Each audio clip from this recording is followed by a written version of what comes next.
Have you ever wondered if history had taken a different turn? Could the power of money and trade have dominated the Mediterranean? A power so powerful it could have stopped Rome, not with its armies, but with its capital, its trade networks, and its financial innovations, Carthage. This story goes beyond the battles and generals. It's a life or death struggle between two opposing economic systems. On one side, Rome, relying on its land and citizen army. On the other, Carthage, dominating the seas, markets, and money. The real battlefield of the Punic Wars wasn't just the battlefields, but the banks, mines, and trade routes. Rome's ultimate victory came not from its soldiers, but from which economy was more resilient. History may not repeat itself, but the rules of the conflict between economy and power remain the same. Greetings, I'm Carson, and that's exactly what we're talking about today. The story of Rome's rise seems inevitable to most of us. Those famous legions, the discipline, the roads stretching across continents. It all seems like the natural course of an empire destined to dominate the Mediterranean.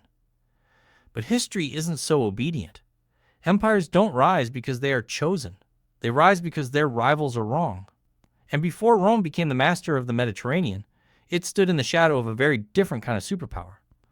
A city that built its empire not through conquest but through trade, that relied not on legions but on capital, that challenged Rome not with ideology but with economics.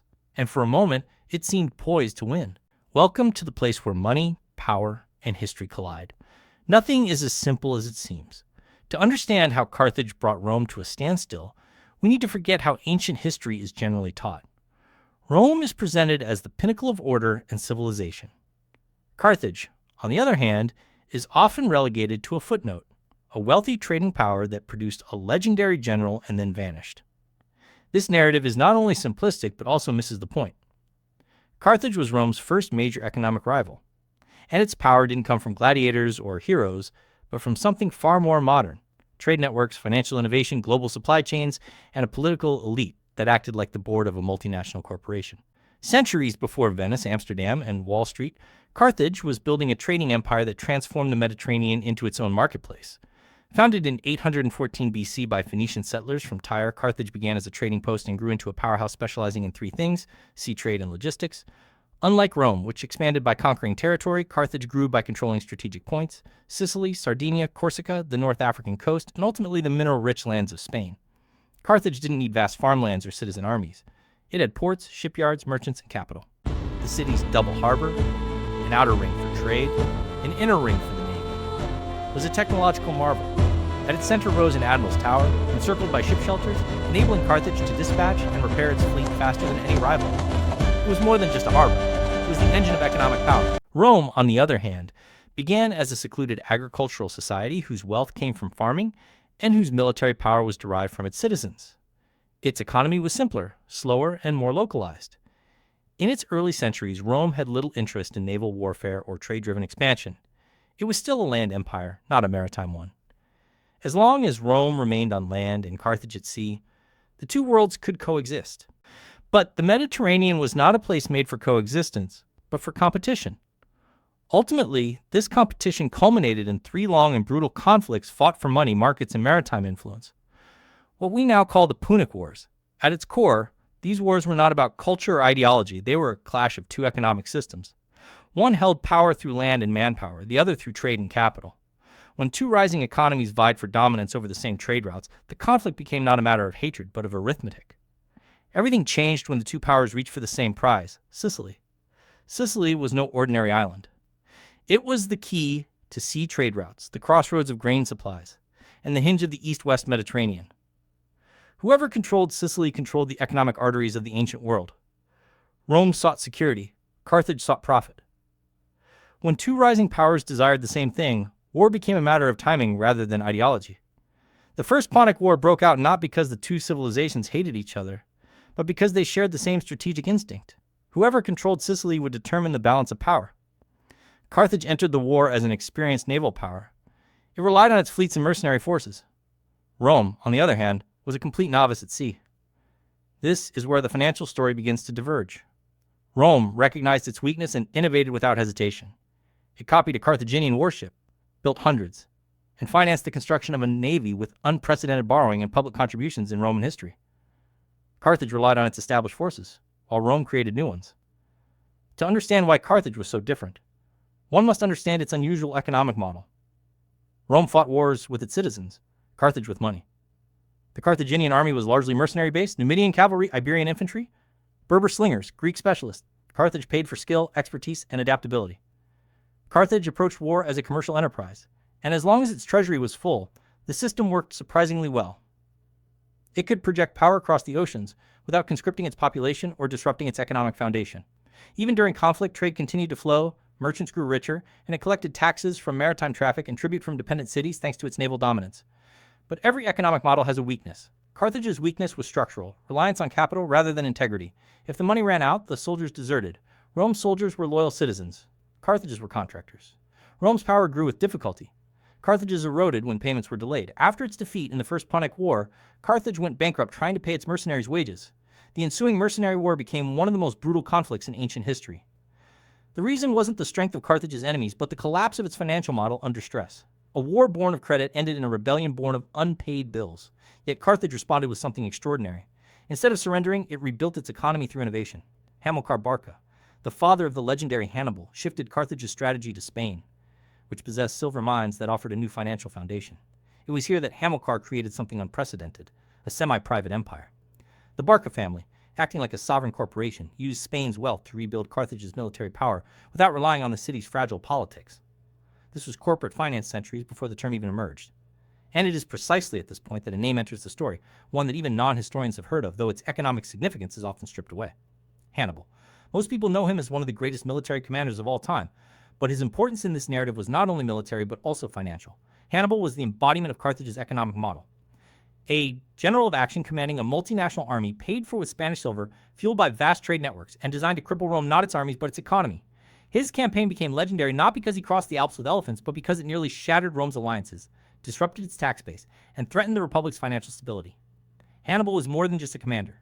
He was the embodiment of Carthage's economic strategy. It was then that Rome realized the truth.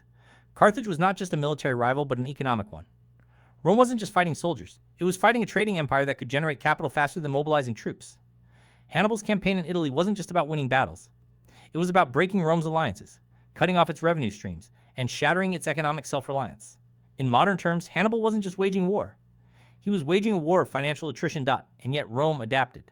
It learned to borrow, to raise taxes, to nationalize. It sold public property. Under pressure, Rome built the foundations of the financial state that would eventually dominate the Mediterranean. In a sense, Carthage made Rome what it is today. As the Second Punic War progressed, the Mediterranean became a laboratory for two competing economic models. Rome and Carthage were not just fighting for territory. They were testing which financial system could survive a prolonged, high-intensity conflict. Carthage relied on liquidity, the ability to pay, to rent, and to maneuver. Rome relied on solvency, the capacity to mobilize, to endure, and to borrow. In war, liquidity brings early victories, but in the long game, solvency wins. Hannibal understood this asymmetry. He did not march into Italy hoping to conquer Rome directly. He marched to destabilize Rome's economy, to shatter its alliances, and to force dependent states to switch sides. If Rome's tax base collapsed, its credit base would collapse with it. And when Rome's credit collapsed, the war would have been over. But Carthage underestimated a principle that would characterize the Roman Empire.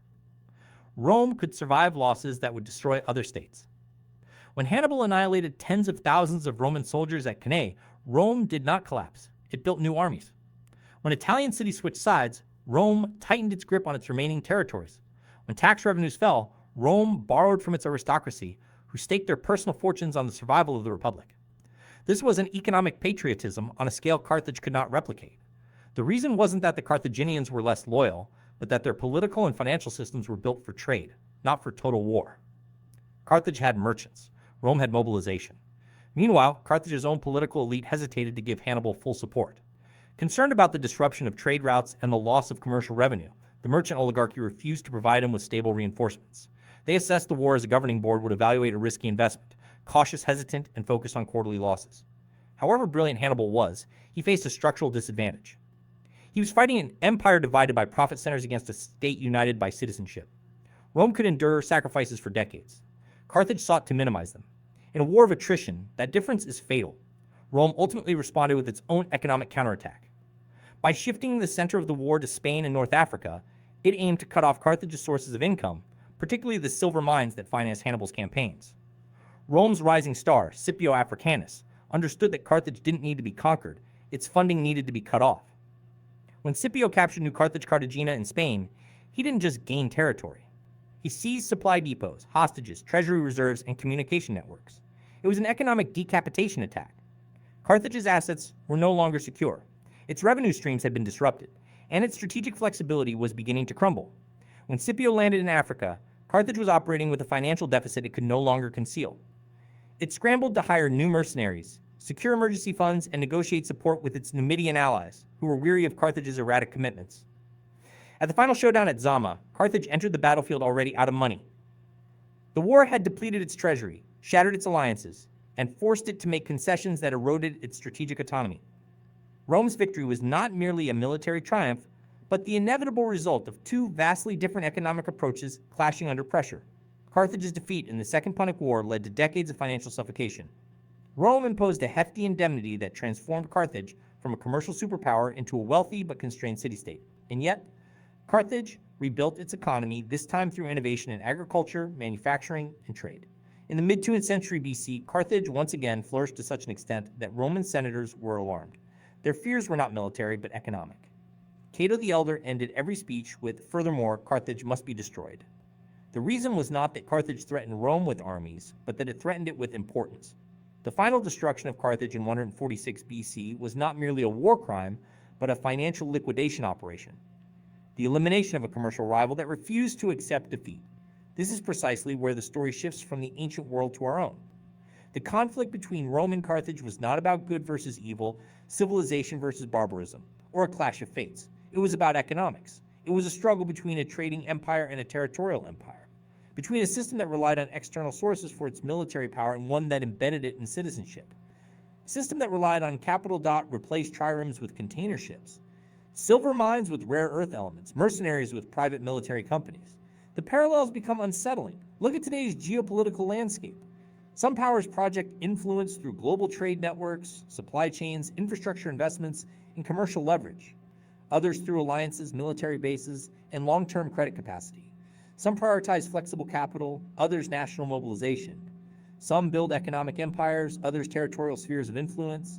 And when these models collide in trade wars, proxy conflicts, resource competition, or maritime tensions, the dynamics are not new.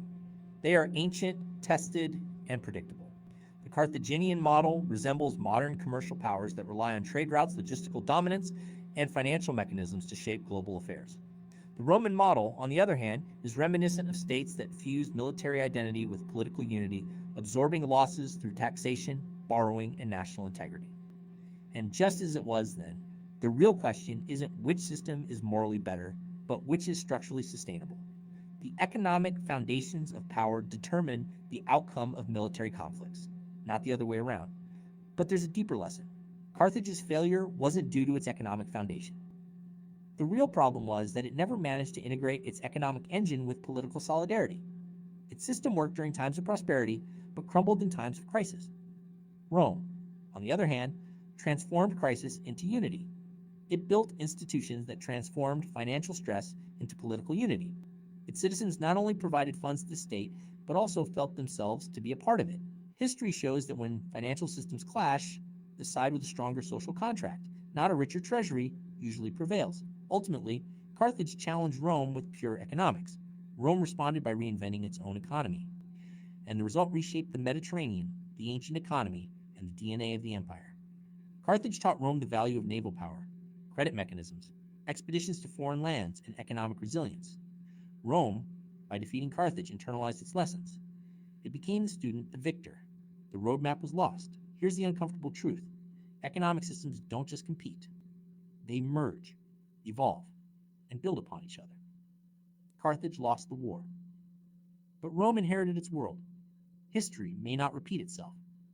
But if you don't understand it, it can still crush you.